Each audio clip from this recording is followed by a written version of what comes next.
எப்படியாவது நம்ம விழிச்சுக்கிறணும். ஏமாந்தது போதும். ஓட்டுக்கு கொடுக்குற 500க்கும் 1000த்துக்கும் ஆசைப்பட்டு ஒரு நாள் 2 நாள் செலவை வேணா மக்களை நீங்க செலவு பண்ணுவீங்க. ஆனால் அடுத்த 5 ஆண்டுகள் இதை விட 2 மடங்கு 3 மடங்குன்னு விலைவாசி ஏற்றத்திற்கு நாம காரணமா இருந்துடக்கூடாது.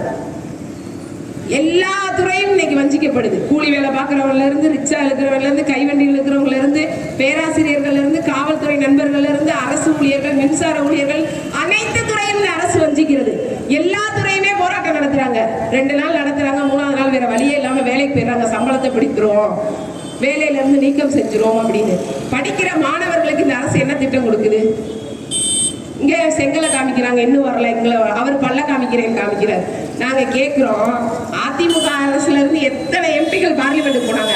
ஐயா நீங்க வீட்டை ரத்து பண்ணலன்னா நாங்க எங்க பதவியை ரத்து பண்ணிடுவோம். ஏதாவது ஒரு மந்திரி பேசினாரா? ஏதாவது ஒரு பாராளுமன்ற உறுப்பினர் சொன்னாரா? சம்பளம் கிடைக்காதுல. உங்க சார்பா போட்டி விட்டவங்க உங்களுக்காக குரல் கொடுத்தாங்களா? எங்க நாங்களும் 5 வருஷமா போராடிக்கிட்டு இருக்கோம். நீட்டை ரத்து பண்ணுங்க, நீட்டை ரத்து பண்ணுங்கன்னு சொல்றோம். நீங்க ரத்து பண்ணல, அதனால நான் பதவி விழுகிறேன்னு ஏதாவது ஒரு மானமுள்ள தமிழன் ஏதாவது பாராளுமன்றத்துல பதவி விலகுறேன்னு ஏதாவது ஒரு தீர்மானத்தை நிறைவேற்றிருப்பாங்களா? மாநில பட்டியல்ல இருந்த கல்வியை இன்னைக்கு பொது பட்டியல்ல கொண்டு போனது யாரு? தயவு செய்து சிந்தித்து பாருங்கள் எல்லாருமே மக்களே, தயவு செய்து சிந்தித்து பாருங்கள்.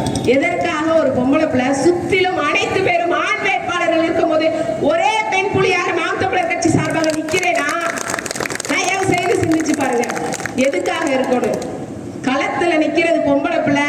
என் வீட்டு அப்பா மாறும், அண்ணன் மாறும், தம்பி மாறும், எல்லாரும் தாய் மாறும், எல்லாரும் கண்டிப்பா ஜெயிக்க வச்சு நமக்காக பாராளுமன்றத்துல ஒரு பிள்ளை பேசுது நாம் தமிழர் கட்சி சார்பா நீங்க எல்லாம் நினைக்கணும்.